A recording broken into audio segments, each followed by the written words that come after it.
I watched him on my security camera stealing from me at 3 a.m. Again, third time this week.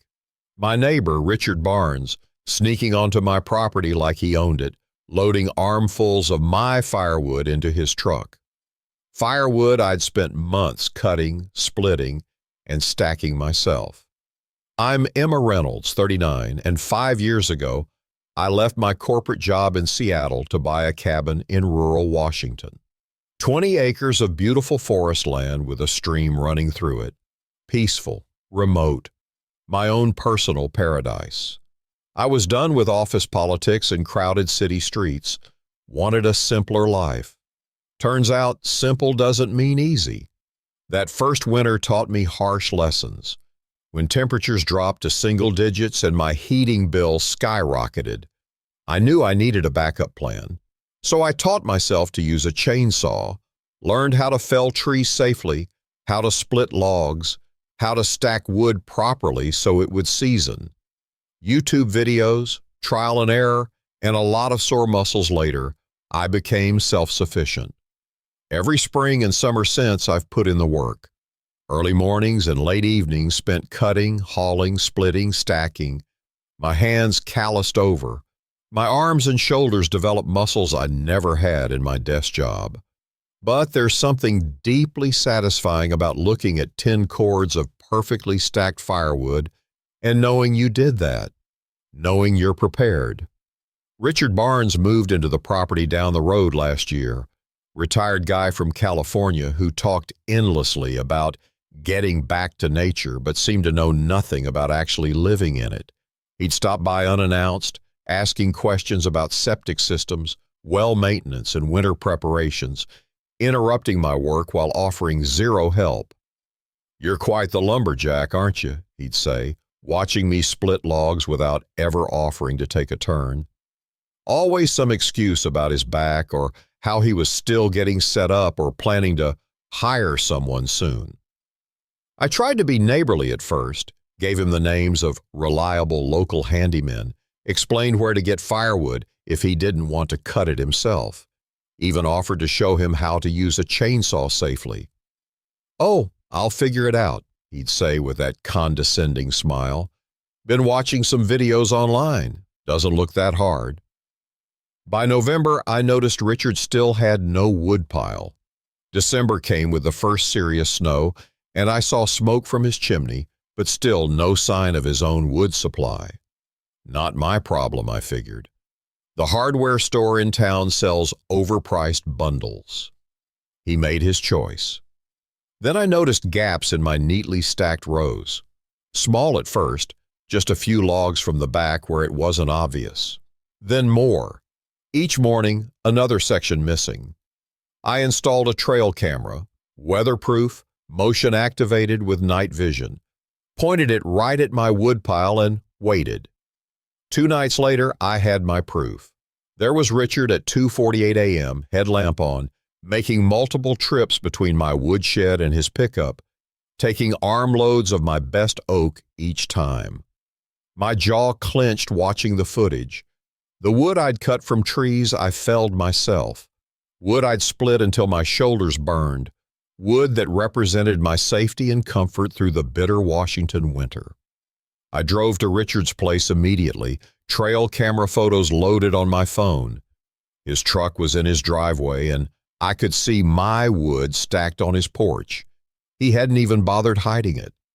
When Richard answered my knock, he had the nerve to smile like nothing was wrong. "Emma, what brings you by on this cold morning?" I held up my phone, showing him the night vision image of him stealing my wood. His smile disappeared. "Oh, that," he stammered. "I was going to tell you about that.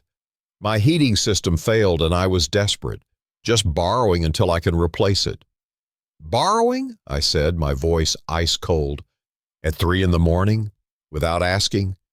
"This is the 3rd time this week, Richard." His face flushed. "Look, I didn't want to bother you. I was planning to replace it all next week when my buddy brings his truck. He's going to help me get a proper supply. I've heard enough empty promises to recognize another one. I want all my wood back, today, every piece." Of course, he nodded quickly. I'll bring it over this afternoon. He didn't. Not that day. Not the next. When I drove by his place 3 days later, I saw he'd moved my wood from his porch to his garage. Like hiding it would make me forget. Something inside me snapped. This man wasn't just stealing my property. He was stealing my hard work, my preparation, my security. He thought because I was a woman living alone, he could take advantage. Thought I'd just let it go. I'd spent 5 years learning how to be self-sufficient in these woods, learning the plants, the animals, the rhythms of nature. Richard Barnes had no idea who he was dealing with. Fine, I thought. If Richard wants my firewood so badly, I'll make sure his next supply is extra special. I spent the next week setting my trap, carefully selecting hollow logs, the kind that look solid but have been eaten away inside by insects and rot, the kind experienced woodcutters avoid. And the best part? These particular hollow logs weren't empty. They were home to carpenter ant colonies, thousands of them, dormant for winter, waiting for warmth to become active again. Richard Barnes wanted to steal my heat source? I'd give him something that would heat up his house in ways he never expected. The trap was set. Now I just needed to make sure he took the bait. I needed Richard to steal the right logs, my special logs, so I made them irresistible. First, I rearranged my woodpile, moved all my regular firewood inside my shed and locked it. Then I stacked the hollow ant-filled logs in a conspicuous pile right next to my driveway. I even covered them with a blue tarp, making them look like my premium protected wood. The bait set, I waited. Richard wouldn't be able to resist. These logs looked better than anything he'd stolen before. I made sure of that. Carefully selected the most attractive hollow pieces, ones with minimal external signs of rot, sanded the ends to make them look freshly cut, even added a few pieces of genuine hardwood on top to complete the illusion. 2 nights later, my phone buzzed at 2:17 a.m., motion alert from my security camera. I smiled in the darkness of my bedroom and watched the live feed. There was Richard, predictable as sunrise, creeping onto my property. He approached the tarp-covered woodpile cautiously, looked around, then quickly pulled back the tarp. Even through the grainy night vision, I could see his face light up. Jackpot. These logs looked better than anything he'd taken before. Larger, cleaner, premium wood. I watched him load his arms with the hollow logs, one trip to his truck, then another, and another. By his 4th trip, my special wood pile was half gone. Perfect. Enjoy your new firewood, Richard, I whispered to my phone screen. The next morning was unseasonably warm, mid-40s despite it being January, exactly what I needed. Warm enough to wake up my little 6-legged friends inside those logs. I drove past Richard's house on my way to town. His truck was gone, but my hollow logs were neatly stacked on his porch, ready for use. I almost felt bad for him. Almost. 2 days passed. The temperature climbed to 50 degrees, practically a heat wave for Washington in January. Perfect ant-waking weather. I kept checking Richard's house from a distance but saw no unusual activity. Had my plan failed? Then, on day 3, it happened. I was working in my garden when I heard it. Tires skidding on gravel, a car door slamming, then pounding on my front door. I took my time answering. Richard stood on my porch, face flushed red, eyes wild. "You!" he shouted, jabbing a finger at me. "You did this!" I leaned against my door frame. "Did what, Richard?" "The logs. They're infested." Sweat beaded on his forehead despite the cool air. "My whole house is crawling with ants. Thousands of them. They came out of the firewood." I arranged my face into a perfect mask of surprise. "Really? That's terrible. What logs are you talking about?" "You know damn well what logs. The ones under the blue tarp." I raised an eyebrow. "You mean the logs you stole from my property at 2 in the morning? Those logs?" He opened his mouth, closed it. The rage in his eyes flickered as he realized his admission. "I don't know what you're talking about," he finally sputtered. I was just borrowing them." "Interesting definition of borrowing, Richard. Most people ask first, during daylight hours." His shoulders slumped slightly. "Caught. Look, the ants are destroying my house. They're everywhere. In my kitchen, my bedroom, my clothes." I nodded sympathetically. "Carpenter ants can be very destructive and persistent. I hear they can damage the structural integrity of a house if left unchecked." Fear replaced anger in his eyes.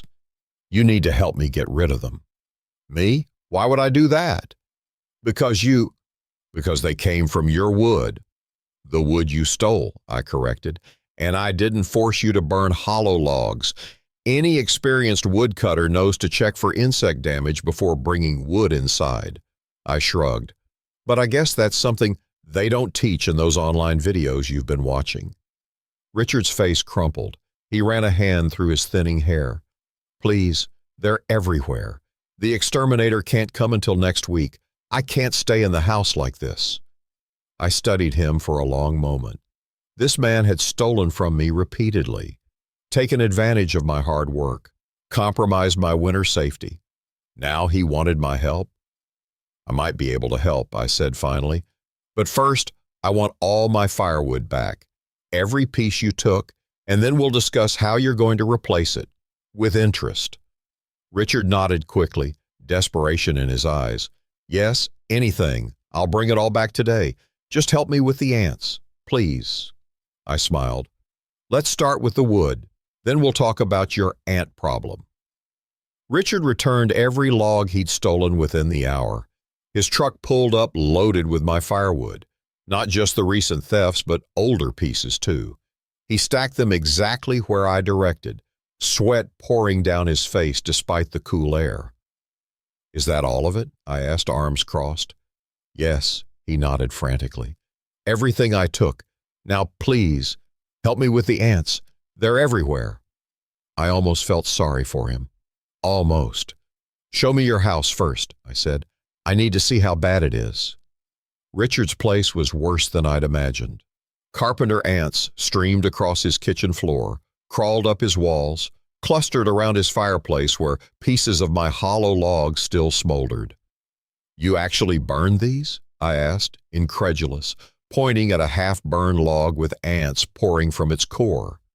"I didn't know they were infested," he protested. "They looked fine." "To an amateur, maybe." I knelt down, examining the ant trails.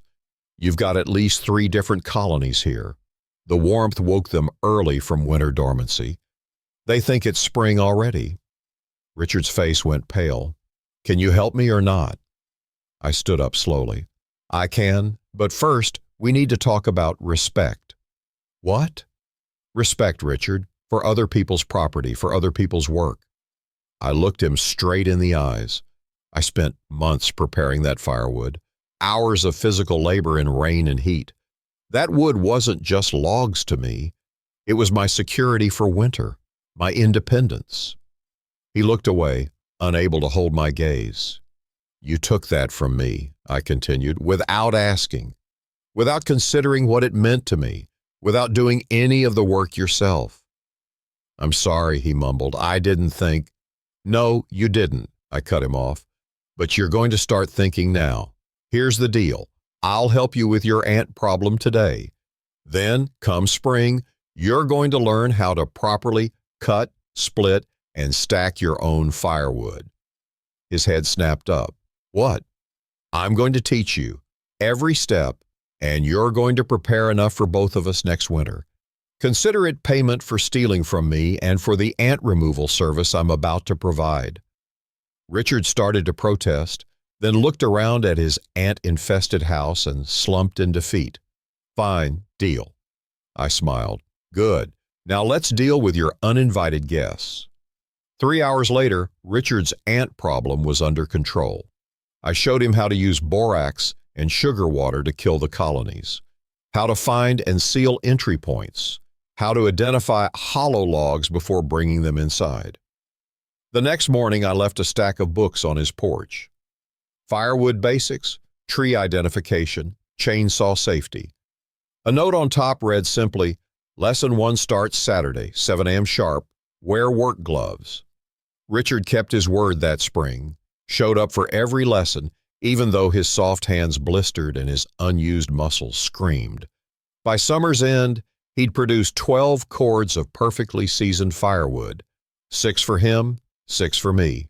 Now, 3 years later, Richard still brings me coffee every Saturday morning during cutting season. We work side by side.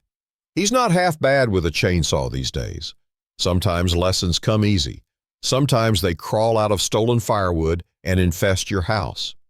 Either way, they stick with you. Think about it. Have you ever had to teach someone a tough lesson?